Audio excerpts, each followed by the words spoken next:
بأن فرعون ما کان کافرا بل اسلم وکان صاحب کرامہ، اور پوری لمبی چوڑی کتاب اس موضوع پہ آئی ہے۔ الیوم ننجیک ببدنک ھذہ کرامۃ لک وکان شہیدا عظیما۔ ابن العربی کا اگر یہ نظریہ ہوتا تو اس کو شیخ الاولیاء کہتے، اور چونکہ حافظ ابن تیمیہ پر یہ اسرار واضح نہیں ہوئے تو وہ دجال کبیر اللعین لکھتے رہتے ہیں۔ اللہ تعالیٰ اسے محفوظ فرمائے۔ استغفر اللہ۔ ہندوستان کا وہ کون سا ولی ہے سید علی حجویری سے لے کر نظام الدین تک جن کے پیچھے طومار لگے ہوئے نہیں ہیں؟ کسی کو قوالی سے بدنام کیا، کسی کو مختلف ساز اور نغموں سے بدنام کیا، کسی کو یہ راحت القلوب آئی ہے، راحت القلوب خواجہ فرید گنج شکر کی، نظام الدین اولیاء نے خود لکھی ہے۔ ایک طرف تو یہ لکھا ہوا ہے کہ خواجہ صاحب نے ایک دفعہ اپنے خانقاہ میں مریدوں سے پوچھا رات کو تراویح ہونے والی ہے، شاید یکم رمضان ہو جائے، میرے ساتھ کوئی نماز تراویح پڑھے گا؟ سب نے کہا جی حضرت۔ مرید تو حضرت بہت کرتے ہیں، جی حضرت ہم سب تیار ہیں حضرت، ہم بہت اچھا۔ کون کون ہے؟ ہم سب ہے جی، ہم بہت اچھا۔ عشاء کی نماز پڑھ کر اعلان ہو گیا کہ بھئی تراویح ہے، حضرت مصلی پہ کھڑے ہو گئے۔ پہلی رکعت میں مکمل قرآن اور دوسرے قرآن کے 28 پارے پڑھ لیے پہلی رکعت میں، ایک قرآن اور 28 پارے۔ مریدان ٹھیزر آج عشاء تھا، لگا ہوتا خوراک سے بھر رہا تھی، اور بقیہ 19 رکعت کو 2 پاروں پہ تقسیم کیا۔ اگلی رات کو لکھا ہے کوئی نہیں ہے، سب بعد میں کہ یہ ہر رات کو 2 ختم کرے گا، یہ کون کھڑا ہوگا؟ حضرت نے اس لیے تو پوچھا تھا کہ رات کو شاید تراویح ہو جائے، میرے ساتھ کوئی تراویح کی نماز پڑھے گا؟ جی حضرت کام بہت اچھا۔ اب یہ دیکھو درست واقعہ ہے ولایت کی شان کے لائق۔ آگے سن لو، آگے ایک جگہ پر ہے کہ کوئی آیا اور اس کے ساتھ وہ بجانے والا تھا، اس نے ایسا شوق سے بجایا کہ حضرت جو تراویح کے بعد ناچنا شروع کیا، سحری کا وقت بھی گزر گیا اور ناچتے چلے گئے۔ 89 سال عمر ہے حضرت کی، اور کبار اولیاء اللہ و اکابر امت میں سے ہیں، اور ان کے تفسیر قرآن میں جو نقطے دیکھیں گے راضی کو بھول جائیں گے۔ یہ تہمت قوالوں کی، یہ اپنی طرف سے ڈالنے کے لیے تاکہ ان کے گانے بجانے لوگ شوق سے سنیں، ارے بزرگان دین نے بھی اس سے دل زندہ کیا ہے۔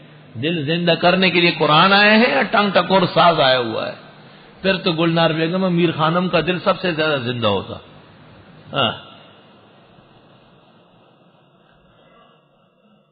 کلمات و طیبات مرزا مظہر جان جانان کی شائع ہے، بے حساب تحریف ہے۔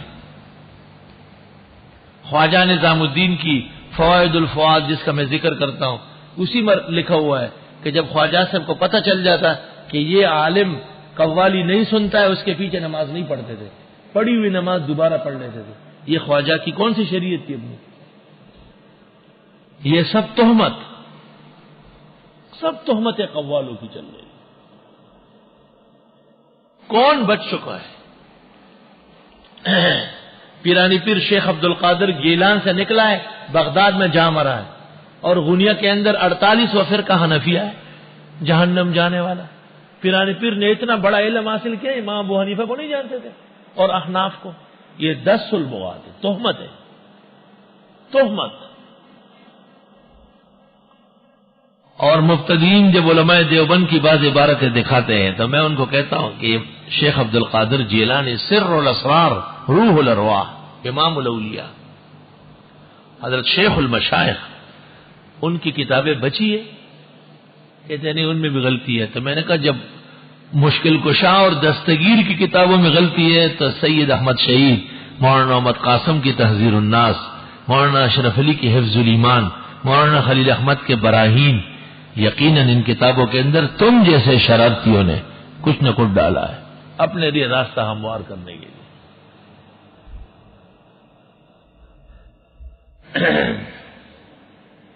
استغفر اللہ استغفر اللہ۔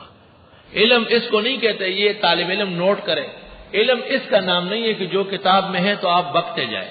علم اس کا نام ہے کہ آپ تحقیق اور نظر جانیں، اس کو علم کہتے ہیں۔ ہر چیز ماننی ہے اور آنکھیں بند کر کے اس کو قرآن کریم کہتے ہیں.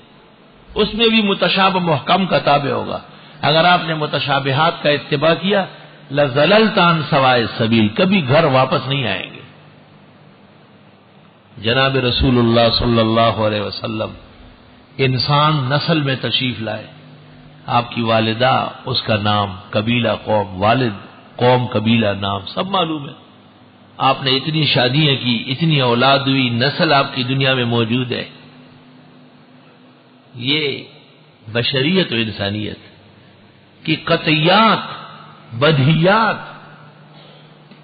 اور قرآن جب ذکر کرتے ہیں قل، فعل امر، امپیریٹو سینٹینس، انما انا بشر، تاکیدات دیکھو، جملے اسمیہ دیکھو، اور پھر مثلکم کہہ کر تمام اوہام کو ختم کر لیا. یہ آیت قطعی الثبوت، قطعی الدلالت، محکمات میں سے. اہل حق کا عقیدہ انبیاء کی بشریت کا اس آیت پر بنا ہے، کیونکہ ہم اہل حق ہیں. دوسری طرف ایک لفظ آتا ہے قد جاءکم من اللہ نور وکتاب مبین، اور وہاں فحوا سے، سیاق اور سباق سے بالکل واضح ہے کہ اس سے مراد قرآن کریم ہے. دوسری جگہ صراحت موجود ہے وَأَنزَلْنَا إِلَيْكُمْ نُورًا مُبِينًا آمنوا باللہ ورسولہ والنور الذی انزلنا. نور جب بھی قرآن میں آئے، اسلام ایمان قرآن کے لیے آیا ہے، کہیں بھی نور بشر کے لیے نہیں ہے، انسان کے لیے. لیکن ایک گمراہ اور زائغ اور دین سے ہٹا ہوا فرقہ، انہوں نے محکم کو چھوڑ کر اس پر بنا رکھ دیا.